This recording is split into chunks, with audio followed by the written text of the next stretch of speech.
Hi everybody, John Greene here, ready to share with you my leadership mantra number 2. We started out a couple weeks ago with an intro, and we are now moving down the path of my 5 top leadership mantras that have had some influence on my career. And last week, first mantra was get up, dress up, show up. Hopefully you've had a chance to watch that. If not, check it out on SFE's Facebook page. It's on there. And today we have number 2 mantra, which is if everything is important, then nothing is. Sounds pretty easy. If everything's important, then nothing is. So that sounds very simple. Should be pretty easy. But let me ask a couple questions to you on this one.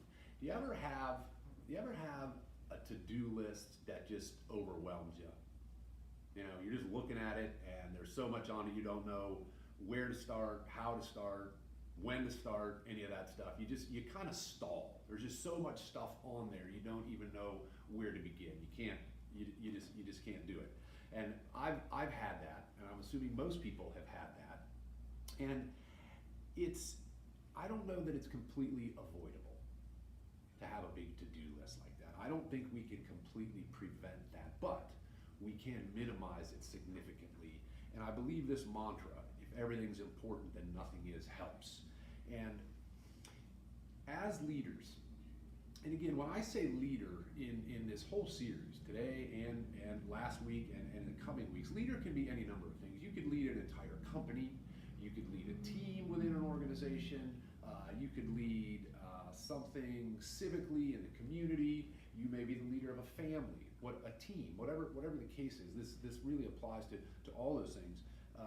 And as leaders, we wear lots of hats. We have lots of stuff going on. You got a lot of plates that are spinning all the time, and we are busy. You can get really, really, really busy as a leader. It's not hard, you know that. And the question really is, are you working on the right stuff? And sometimes we get busy and we start working on things and they're ego driven. You're the leader, and in your mind, and maybe you believe in the mind of the people that work with you, you should be able to do everything better, stronger, faster. I'm the leader. And so you always want to take more things on. You want to jump in and do, and you want to continue to prove yourself. And while that's a great quality to have, this might not be the best application of it, to try to take on too many things, a lot of which, as we'll come to find out, aren't really the things that you should be working on. So ego sometimes plays a part in that. And that's a completely different subject that we could do a series of videos on, but that's not why we're here today. Another reason why sometimes our to-do lists as leaders are so big is we don't delegate very well. Maybe we don't have the right people, maybe we haven't trained them correctly, maybe we have a fear to actually empower them to do the things that we want them to do, and those are problematic for all kinds of reasons. They will stymie growth, you and the people on your team, and again, that's a different topic that we could go on for quite a while about. But so ego sometimes gives us to-do lists that are too big. Not having the right people around us or not effectively delegating to them can also create more stuff on our list than we really need. And the other reason that happens is sometimes we just don't prioritize well. And again, if everything is important, nothing is. If everything's important, that means it all has the same weight, and that cannot be the case. You only have a finite amount of time and energy as a leader. That's it. And so you have to have a pecking order to the things that are on that list. They can't all have the same weight. They can't all be number 1. And because you have this finite energy, your energy and your effort goes where you focus. And if you're focusing on things that aren't the top priority, that really require your attention, you're just spending your time and your energy and your effort in the wrong place. And where you really want to focus your time is the areas that you can have the biggest impact. There are certain things in your business or your life that you have the best skill set to handle. You have the unique ability to work in some areas that other people don't. You need to identify those things, and those need to carry the most weight. Those need to be at the top how are you going to get the biggest return on your investment? And your investment, again, it's time, it's money, it's talent, it's energy. You have a little bit of those, and I want to apply them. I want to apply them, and I want you to apply them in the areas of your life and your business where you have the unique skills to work and you get the biggest impact. So everything's important, but nothing is. So great leaders have the ability, they have a structure, they have a process that they go through that helps them set their priorities in their personal and professional life. And I'm going to share with you in general concept those thoughts, but also kind of how we at SFE have done some of our strategic planning and priority setting over years. And I'll give you a really specific example of somebody that works with us right now that does a really, really good job with this. And essentially, if you work on a plan on an annual basis, which I think is correct, start annual, you may start with a 3-year, but in general, a 1-year plan, and then you can work down into quarters and months and so on and so forth. But at some point, you've got to be able to sit back with your team and you as the primary leader and figure out what is the most important objective. What's the number one goal that your team, company, whatever, is going to strive for this year? The number one thing, and it could be attracting a certain number of new clients. It could be revenue growth. It could be expansion. It could be internal efficiencies or retention statistics. It differs depending on industry, but there's got to be one major thing that all other activities really point up toward, and you have to set that first. What's that thing? What's that goal? And then right below that, 2, 3, or 4 primary objectives, primary areas of focus that everybody on the team will work in those areas in support of achieving that number one goal. And we would call those critical drivers in our company. And inside of those critical drivers, you have both strategy and tactics. What are we going to do inside of these 3 critical drivers? What are our activities? What are our priorities that we focus on to allow ourselves the best opportunity to achieve the number one goal that's up there? So I'll give you an example. Right now, Sean Delaney, who's our operating partner in Albuquerque, New Mexico. We still have 2 Harley-Davidson stores there. Sean's a partner in those stores, and he runs both those stores. He oversees both those operations. And if you called right now and talked to Sean, or any of his management team, and most likely almost anybody in either of those 2 dealerships, they would be able to tell you exactly what I'm going to tell you. And Sean would say right now, his number one goal for 2019, calendar year 19, for the Albuquerque market is to sell 1,500 new and used motorcycles. 1,500 new and used Harley-Davidson motorcycles between 2 stores. That's his primary objective. Everybody in that market that works for him, 100 and some employees, they all know that, and they're all working every day to try to achieve that.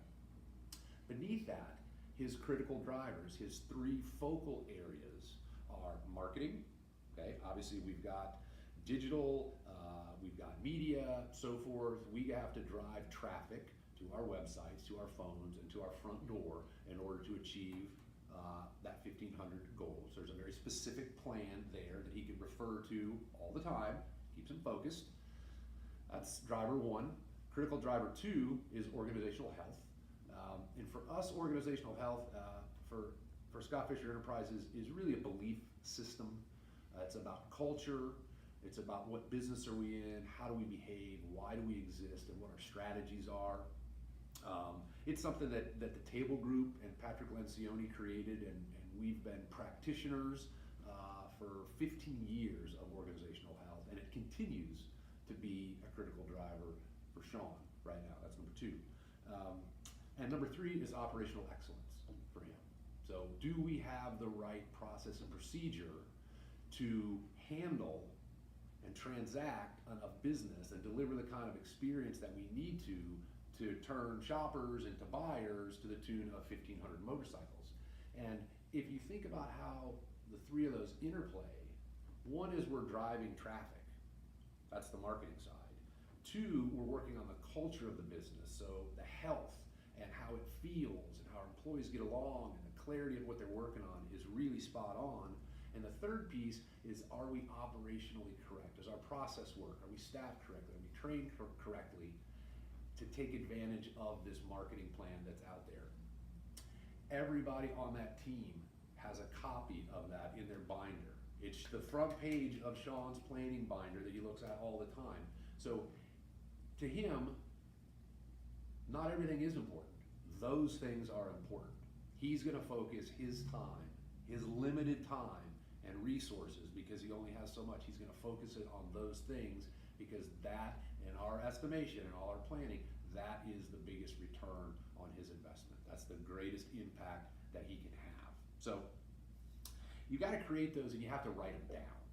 People don't like to write goals down, but if you write them down, you refer to them all the time, they have a lot more impact. And so a couple little pointers, and these have come to me over the years. And once you have the main objective and you have some of your critical drivers, you understand your priorities, then you really have to focus on your personal calendar, okay?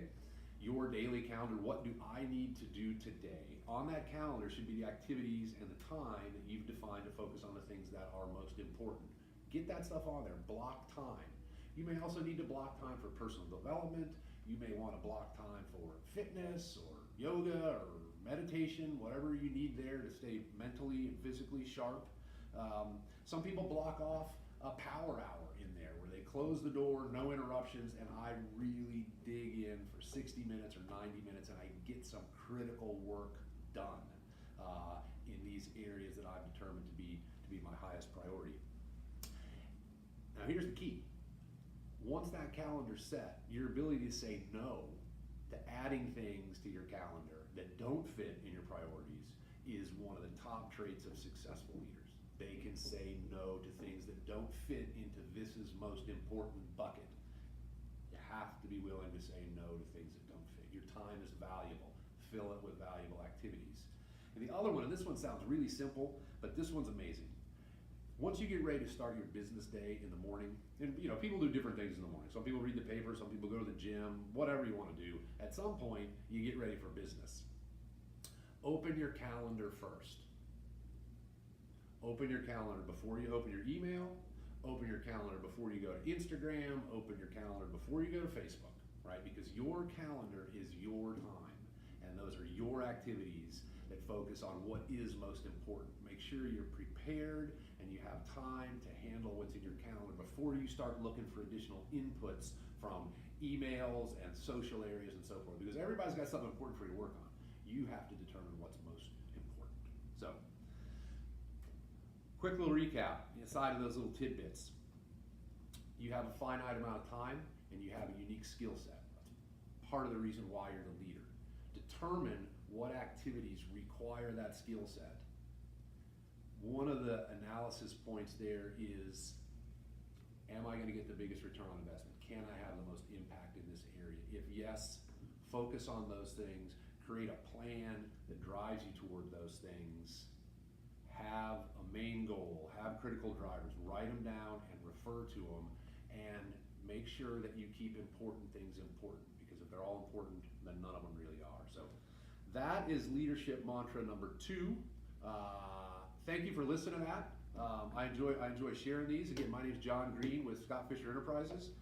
We'll be back next week for mantra number 3. And in the meantime, remember, we do more than just sell motorcycles. Thank you.